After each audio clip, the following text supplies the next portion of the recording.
Hallelujah, hallelujah, hallelujah, hallelujah. धन्यवाद प्रभु यीशु, धन्यवाद प्रभु यीशु, धन्यवाद पिता परमेश्वर।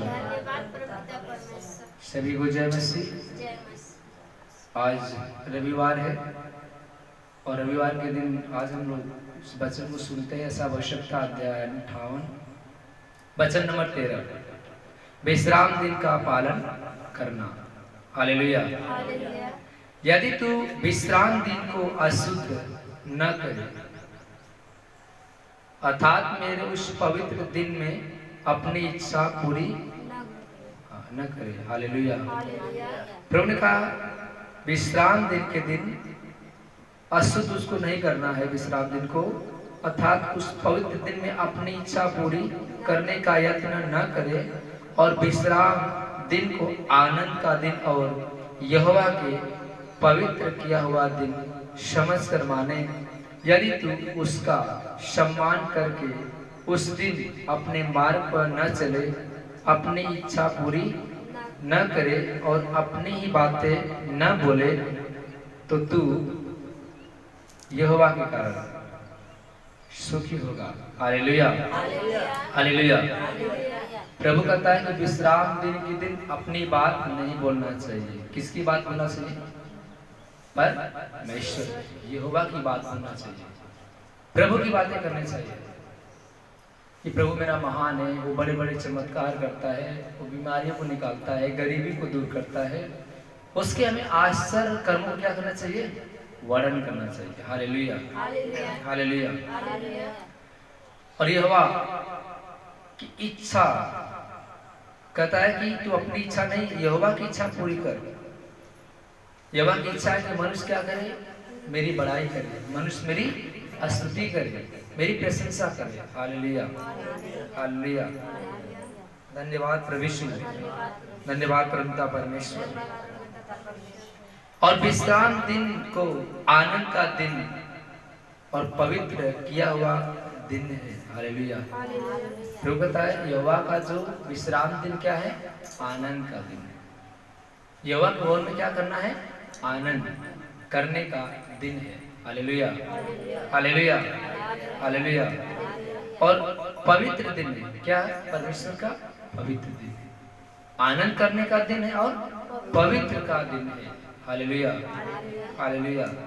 वो परमेश्वर ने ठहराया है। यदि उसका सम्मान करे, उस दिन का क्या करे? तू सम्मान करे कि हमें केवल विश्राम दिन के दिन यहोवा के काम करना है, यहोवा की भवन जाना है, यहोवा की बात बोलना है, यहोवा की हमें प्रशंसा करना है। तो प्रभु कहता है तू अपनी बातों को न बोलना। हमें जो बातें करना है यहोवा की बातें करना है। तो ये सारे काम करने से प्रभु ने कहा कि तू यहोवा के कारण सुख में रहेगा। Hallelujah, hallelujah. बाकी दिन तो हम अपने काम करते हैं, अपने धंधे, अपने बिजनेस में जाते हैं, अपने परिवार, अपने बच्चों में समय देते हैं, फैमिली में समय देते हैं। लेकिन विश्राम दिन का दिन हमें परमेश्वर के भवन में रहना अनिवार्य है। हालेलुया। बाइबल में आपने वचन पढ़ा होगा, 1000 दिन से कहीं उत्तम एक दिन यहोवा की ड्यूटी पर रहना अच्छा है। Hallelujah, hallelujah.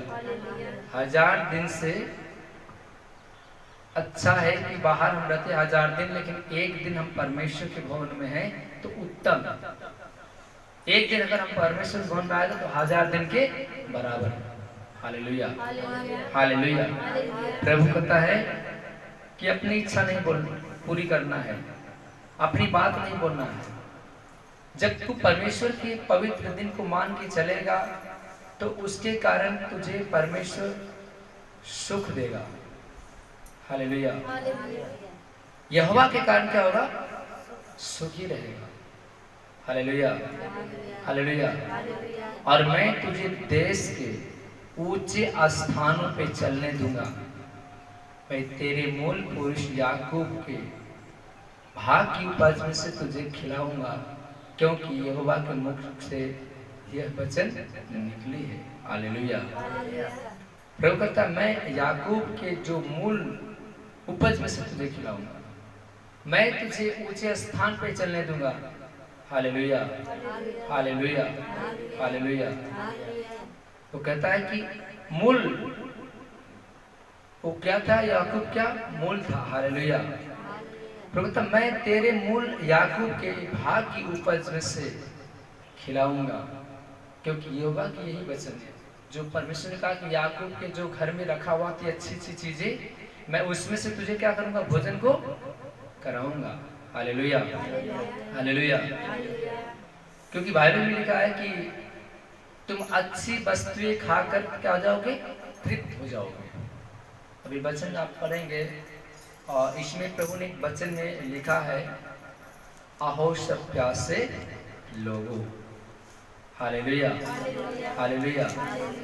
प्रभु ने कहा आहो सब प्यासे लोगों यहोवा के पास आओ। Hallelujah, hallelujah. धन्यवाद प्रभु यीशु, धन्यवाद प्रभु यीशु, धन्यवाद पिता परमेश्वर। प्रभु ने ऐसा 55 में लिखा है, ऐसा हो सकता है जो 55 ने कह रहा कि आओ सब प्यासे लोगों पानी के पास आओ, जिनके पास रुपया न हो तुम भी आकर मोल ले लो और खाओ दात मधु, दूध बिन रुपया बिन दाम ही आकर ले लो।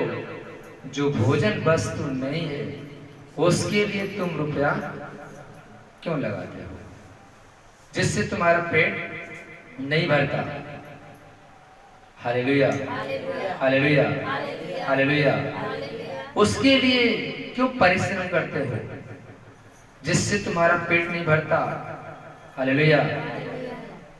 प्रभु ने कहा कि मेरी ओर मन लगाओ, सुनो, तब मैं उत्तम वस्तु में खाने तुम पाओगे।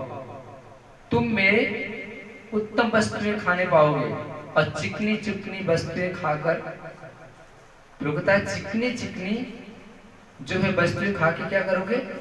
संतुष्ट हो जाओगे। कान लगाओ और मेरे पास आओ, सुनो, तब तुम जीवित रहोगे। Hallelujah, hallelujah. आओ सब प्यासे लोग, प्रभु ने कहा आओ मेरे पास आओ। हमें कहाँ जाना चाहिए? परमेश्वर के पास। वो बुला रहा है। मत्ती 11:28 में प्रभु ने बाहें पसार के बुलाया, हे सब बोझ से दबे परिश्रमी करने वाले लोग मेरे पास आओ, मुझसे सीखो, मैं मन का दिन और नम्र हूं, तुम अपने मन में विश्राम पाओ। Hallelujah, hallelujah, hallelujah. लेकिन लोग आना नहीं चाहते, यीशु के पास आना नहीं चाहते। यहाँ पे प्रभु कहता है कि आओ सब प्यासे लोगों, जो भूखे हो प्यासे हो, आप परमेश्वर के पास आओ। तुम ले जाओ बिन रुपया बिन दाम ही लेकर जाओ, खाओ, तुम तृप्त रहोगे। हालेलुया। प्रभु कहता है कि जिनसे तुम्हारा पेट नहीं भरता है, तुम परिश्रम करते हो, रुपया लगाते हो, जिनसे तुम्हारा पेट नहीं भरता है उनके लिए तुम क्यों परिश्रम करते हो? हालेलुया। उस भोजन के लिए क्यों परिश्रम करते हो? मैं तुम्हें मुफ्त में देना चाहता हूँ। हालेलुया। प्रभु आपको मुफ्त में क्या देना चाहता है? शांति और मुक्ति। आज बहुत सारे ऐसे लोग हैं शांति मुक्ति पाने के लिए बड़े बड़े स्थानों पे चले जा रहे हैं, खर्च कर रहे हैं, लाख 2 लाख 50 60 हजार, लेकिन उनके घर का उद्धार नहीं हो पा रहा है। तो कहता मेरे पास आओ, मैं तुम्हें विश्राम दूंगा। Hallelujah, hallelujah. मेरे भाई बहनों, कई लाख रुपया लगाने के बाद लोग कहते हैं कि हमारा घर का उद्धार हो जाए, 1 महीने 1 साल 2 साल ठीक रहेगी, फिर जैसे का ऐसा हो जाता है, पैसा आपका पानी में चला गया। Hallelujah, hallelujah. बहुत सारे आपने किसी के मुख से आपने सुना होगा कि मैं दर्शन करने के लिए वहाँ चला गया, मैंने अपने घर का ये बैठाव कराया, इतने पैसे खर्च हुआ, लेकिन फिर भी उनका उद्धार नहीं हो पाया उनके जीवन में। उनका जीवन बेचैन है, शांति नहीं उनके जीवन में। और आज मनुष्य बहुत जगह शांति पाने के लिए जगह जगह जाना चाहता है, लेकिन कहीं से उसको कोई वादा नहीं, कोई रिलीफ नहीं मिलता। आज मनुष्य को शांति चाहिए। हालेलुया। प्रभु कहता है कि तुम मेरे पास आओ, जो तुम भूखे और प्यासे हो, मैं तुम्हें उत्तम से वस्तु खिलाकर तुम्हें तृप्त कर दूंगा। तुम्हें रुपया लगाने की जरूरत नहीं है। हालेलुया। यहाँ पे कोई आपका कोई चढ़ावा नहीं है। परमेश्वर के कोई धन्यवाद दो। प्रभु कहता है कि बिन रुपया दूध लेकर जाओ, ताक मधु। हालेलुया। बिन रुपया, क्योंकि प्रभु आपको बिन रुपया का क्या देना चाहता है? आराम, चंगाइयां। Hallelujah, hallelujah, hallelujah. धन्यवाद प्रभु यीशु, धन्यवाद पिता परमेश्वर। एग्जाम्पल में मेरे भाई बहनों, आज मनुष्य अगर बीमार है, परेशान है, हॉस्पिटल के अंदर चला जाता है, अगर हॉस्पिटल में अगर एक दिन रुक जाता है तो क्या होता है? उसका चार्ज भरना पड़ता है। भरना पड़ता है नहीं? दवाई का खर्च अलग हो गया, बेड का खर्च अलग हो गया, ऑपरेशन का खर्च अलग हो गया, लेकिन वहां चार्ज लगता है। लेकिन वहां पे जब आपको चार्ज लगा तो आपको लोगों ने चीर फाड़ किया, ऑपरेशन किया, दवाइयां दिया, तो आपको उसे रिलीफ मिला। लेकिन मेरे परमेश्वर कह रहा है मेरे पास आओ, बिन रुपया ले जाओ। बिन रुपया का आपको देना चाहता है आराम। Hallelujah, hallelujah. वो कह रहा है कि बिन रुपया, अब बिना दाम, जिसका कोई दाम नहीं है, वो आपसे दाम भी नहीं मांग रहा है। मेरे भाई बहनों, मैं आपको गवाही बताता हूँ। ये हमारे आत्मिक गुरु जी बता रहे थे कि एक बुजुर्ग जी थे, और क्या होता है मेरे भाई बहनों की जब वो बीमार हो गए तो उनके हार्ट की बीमारी थी, और उनकी उम्र 80 साल की थी। हालेलुया। और वो गए इलाज कराने के हॉस्पिटल में, तो डॉक्टर ने बोला कि आपका हार्ट है, आपका ऑपरेशन करना पड़ेगा, और टोटल आपका खर्च आएगा 13 लाख रुपए। Hallelujah, hallelujah. और इन ऑपरेशन कराएंगे नहीं तो जीवन बचेगा नहीं, कराना पड़ेगा मजबूरी में। जब डॉक्टर ने उनको एडमिट किया तो ऑपरेशन किया। ऑपरेशन करने के बाद जब उनकी छुट्टी हुई, वो डिस्चार्ज हुए उस हॉस्पिटल से, तो जो डॉक्टर ने बोला कि भाई आपका 13 लाख रुपया खर्चा आया है। वो जो बुजुर्ग भी थे रोने लगे, आंखों में आंसू आ गया। बोले कि मैं इसलिए रो रहा हूं कि 13 लाख रुपया खर्चा हुआ, और मेरी उम्र कितनी है? 80 साल। हालेलुया। 80 साल की अवस्था में मैं बीमार हो गया, और मेरा मात्र 8 घंटा में हॉस्पिटल में था भर्ती, और 8 घंटे का चार्ज कितना हुआ? 13 लाख रुपए। जब वो बुजुर्ग रोने लगे तो डॉक्टर ने उनकी आंखों में आंसू आने के बाद उनका जो पैसा कुछ कम कर दिया, बोला 8 लाख रुपया दे दिया। हालेलुया। लेकिन 8 लाख रुपया लिया, 8 लाख रुपया वो लिया। Hallelujah, hallelujah. तो वो बुजुर्ग जी रोने लगे, बोले मैं उस परमेश्वर का धन्यवाद करता हूँ कि एक डॉक्टर मात्र 8 घंटे हमको एडमिट किया हॉस्पिटल के अंदर, ऑपरेशन किया, 13 लाख के बदले 8 लाख उसको देना ही पड़ा। लेकिन मेरा परमेश्वर मुझे 80 साल तक संभाल कर रखा, लेकिन उसका कोई चार्ज नहीं हुआ। Hallelujah, hallelujah. वो कहता बिन रुपया बिना दाम ही लेकर जाओ और खाओ और पियो। जिसके लिए तुम परिश्रम कर रहे हो, मेहनत कर रहे हो, जिससे पेट नहीं भरता है, तुम क्यों इतना मेहनत कर रहे हो? हालेलुया। मेरे पास वो परमेश्वर आपको शिफा देना चाहता है, आपको आराम देना चाहता है। क्या आपसे चार्ज मांगता है? कैंसर निकल गया, दुष्टात्मा निकल गई, टीबी चली गई, तरह तरह की जो बीमारियां हैं वो निकल गया, लेकिन वो आपसे ये नहीं कहता कि मेरा चार्ज इतना हुआ आप दे दीजिए। वो आपकी इच्छा कि मैं प्रभु से कितना प्रेम करूं। वो प्रभु ने खुद कहा है कि जब तू दिया करेगा तो तुझे भी दिया जाएगा, वरना जो कुछ तेरे पास है वो भी तुमसे छीन लिया जाएगा। आज यहोवा ने हमें जीवन दिया, हम जिंदगी भर परमेश्वर को एहसान चुकता नहीं कर सकते। उसने हमें बुद्धि, उसने हमें ज्ञान दिया। आज उसकी उपस्थिति में जो कुछ हम लोग बोल रहे हैं, हालेलुया हालेलुया, यहोवा ने हमें संभाल कर रखा, उसका कोई चार्ज नहीं हुआ। लेकिन डॉक्टर का चार्ज हुआ 8 लाख रुपए। हालेलुया। वो कहता है मेरे पास आना, वो अपने पास बुला रहा, बिना चार्ज का आपको चंगा करना चाहता है। हालेलुया। वो कहता है कि मैं तुम्हें आराम दूंगा। हालेलुया। मेरे पास आओ, मेरे वचन को सुनो।